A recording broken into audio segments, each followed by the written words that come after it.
James Clear presents a fundamental idea in his book. Major transformations are actually the result of small but consistent changes. People often want to see revolutionary results in their lives. However, what's needed to achieve these results is daily small habits. Even just a 1% improvement each day creates an enormous difference in the long run. Because small habits compound together and over time turn into significant results. The most important aspect of habits is their effects that aren't immediately noticeable. Bad habits work with the same logic. Going to bed late one day or skipping exercise for a day may not seem immediately harmful, but when repeated, it becomes the foundation of an unhealthy life. Similarly, reading for 10 minutes every day may not seem to create a big change in the short term. But over the years, it provides deep knowledge and perspective. Clear calls this process the compound effect. The first part of the book emphasizes that we should focus on systems rather than goals. Goals show us the point we want to reach, but what will take us there are our daily habits. For example, losing weight is a goal. However, cooking healthy meals every day, walking regularly, and getting enough sleep are systems.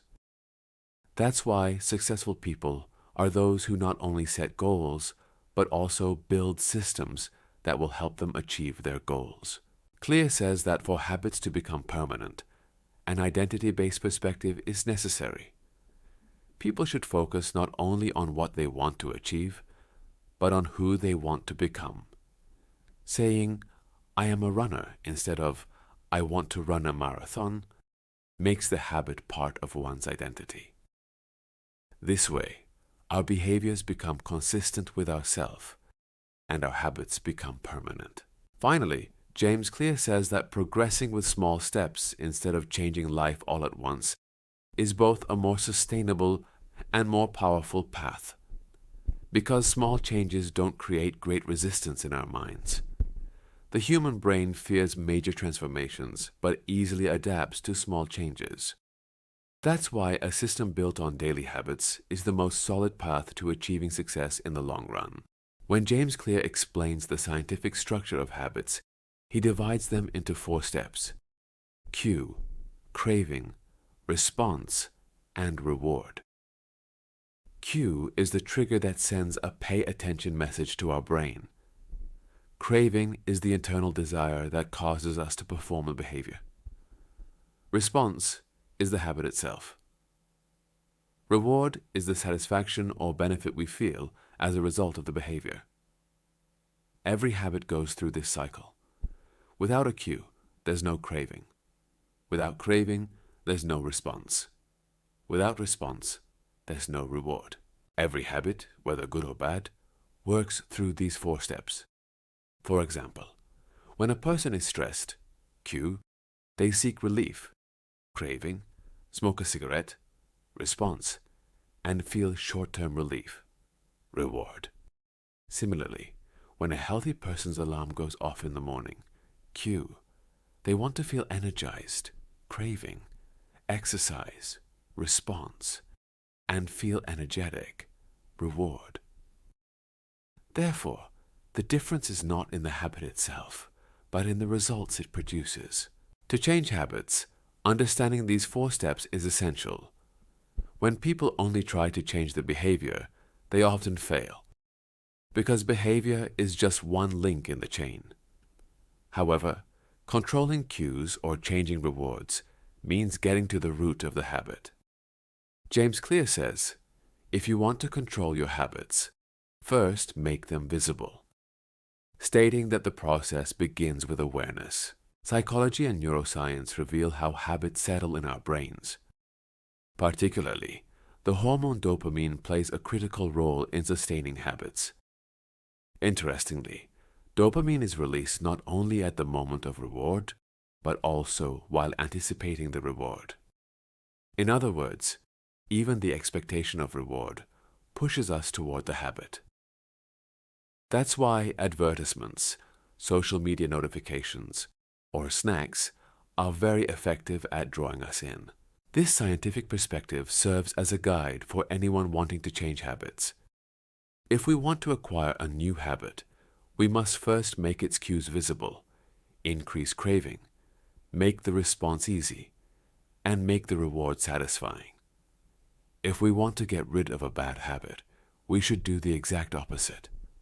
Make cues invisible, reduce craving, make the response difficult, and make the reward unsatisfying.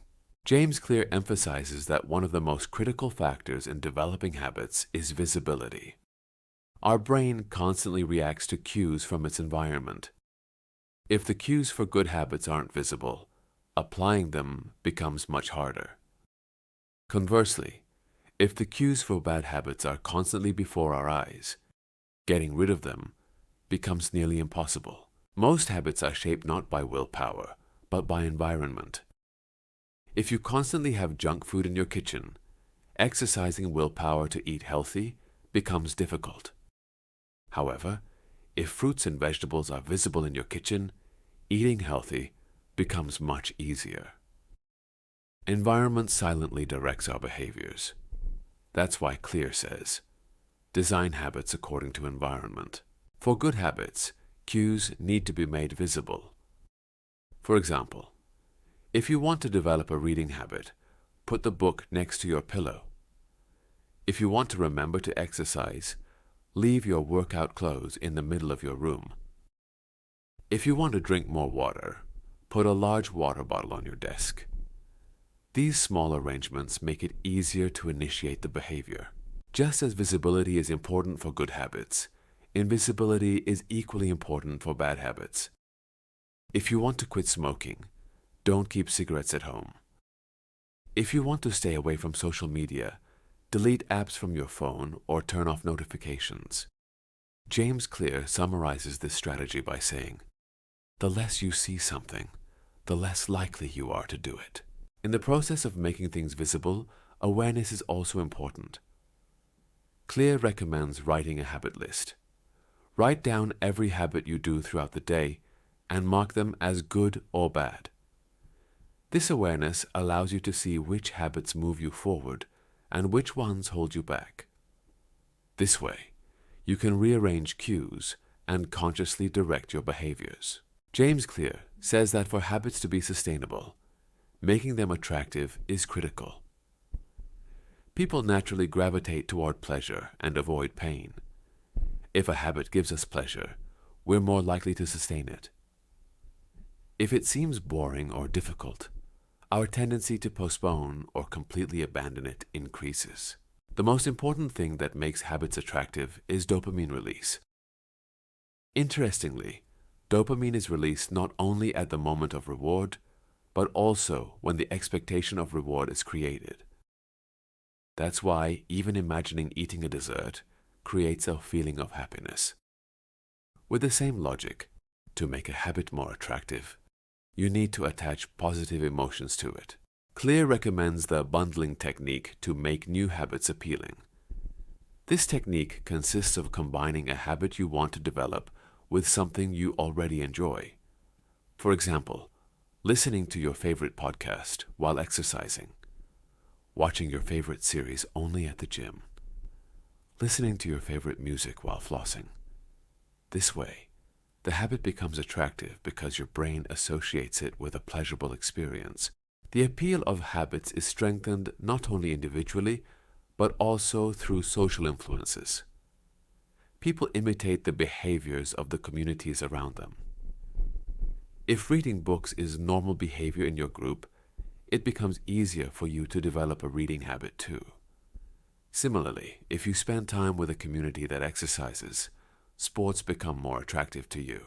Finally, Clear emphasizes that we need to learn to make long-term benefits immediately attractive.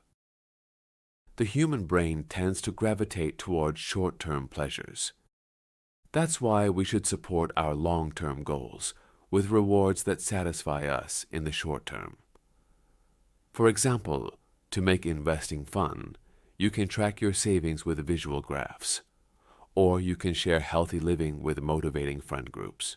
Clear says that one of the most important factors in sustaining habits is reducing friction. The easier we make a behavior, the more often we repeat it. If it takes half an hour to get to the gym, our exercise habit can quickly disappear. But keeping dumbbells or a mat at home makes exercise easier and more accessible. James Clear recommends the 2-minute rule for starting new habits. According to this rule, every habit should start with a version simple enough to last only 2 minutes. If you want to read books, just read 1 page a day. If you want to start running, just start by putting on your running shoes. If you want to meditate, start with 1 minute of breathing. The goal is to simplify the habit and make the first step automatic. Organizing the environment is of great importance to make good habits easier. If you want to learn to play guitar, put your guitar in the middle of your room. If you want to eat healthy, place fruits on the table. People tend to do what they see around them. That's why the most effective way to make a habit easier is to rearrange the environment. Making things easier can be used not only for good habits, but also to prevent bad habits. If you spend too much time on social media, delete the apps from your phone or password protect them. If you don't want to eat junk food, put it in the most inaccessible corner of the house. Increasing the friction of bad habits makes them less attractive. For habits to take hold, they need to be repeated. Clear says, perfection doesn't create lasting habits, repetition does. People often ask, how many days does it take to develop a habit? According to James Clear, what matters is not duration, but the number of repetitions. Any behavior repeated enough times eventually becomes automatic. James Clear emphasizes that a satisfying result is critical for habits to become permanent. The human brain tends to repeat behaviors that reward in the short term. That's why habits need to create an immediate sense of satisfaction. If the result is postponed to a distant future, sustaining the habit becomes difficult. The strongest aspect of bad habits is that they reward in the short term. For example, smoking harms health in the long term, but provides relief in the short term. That's why, to sustain good habits, you need to add immediate rewards to them too. For example, treating yourself to your favorite coffee after exercising or listening to your favorite song after meditation. Clear recommends some reinforcement methods for habits to become satisfying. Habit tracking. Marking habits you do daily or weekly increases motivation. Visualization activates the brain's reward center. Making contracts. Making habit contracts with friends or family strengthens the sense of responsibility. Small rewards. Giving yourself small rewards after each success makes the behavior satisfying. Most good habits bring rewards in the long term. Eating healthy, investing, working regularly may not be noticed in the short term, but provide great benefits over the years. That's why James Clear recommends visualizing long-term benefits. For example, seeing your savings in a graph or tracking your weight loss process with photos increases patience. The feeling of satisfaction not only strengthens behavior, but also supports identity construction. Feeling proud after a habit reinforces the thought, I am a healthy person, or I am a disciplined person.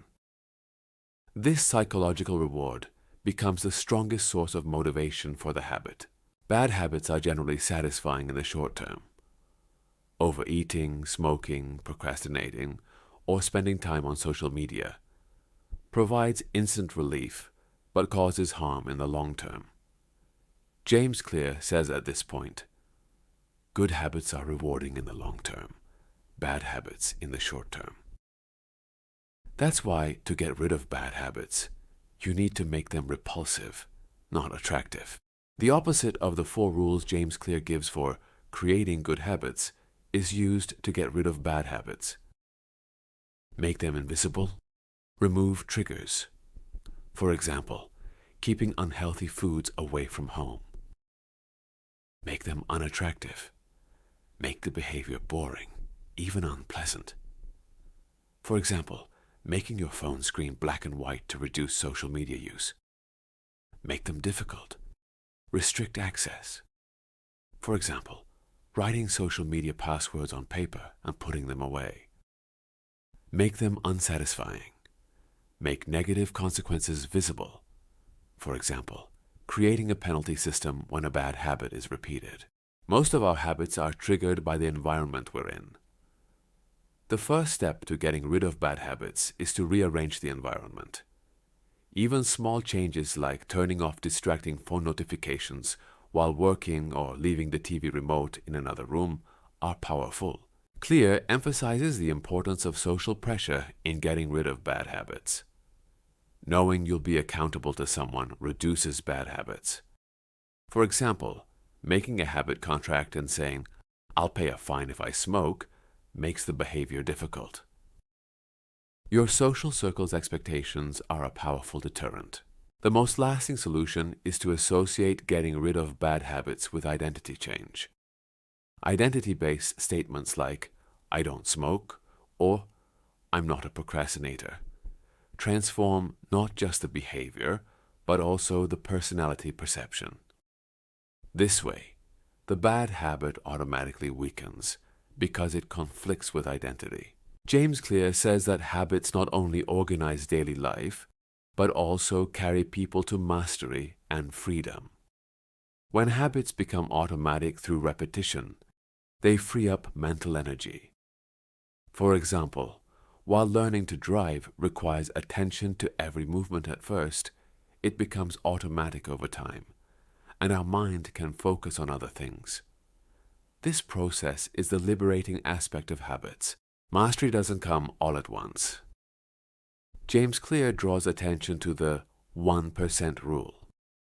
Small improvements made every day turn into tremendous results over the years. This approach is the common secret of athletes, artists, and successful entrepreneurs. Small habits combine in a chain to create a great success story. Clear says that true freedom comes with habits settled into identity. Being disciplined is being free, because a person frees themselves from the chains of bad habits. For example, someone who regularly saves money gains their financial freedom in the long term. Healthy habits liberate a person from addictions and bring them closer to their best version. Habits are powerful, but when blindly adhered to, they can limit creativity. Clear emphasizes that another aspect of mastery is knowing when to bend the rules. Habits provide a solid foundation, but flexibility is needed for innovation. For example, it's good for a writer to have a daily writing habit, but occasionally trying new things also increases productivity. Mastery of habits is a never-ending journey. People continuously learn, develop, and transform. James Clear reminds us that the real goal is not perfection, but continuous progress. A person's habits shape who they are, and their identity in turn nourishes their habits. Thus, a person becomes part of a cycle that always moves them forward.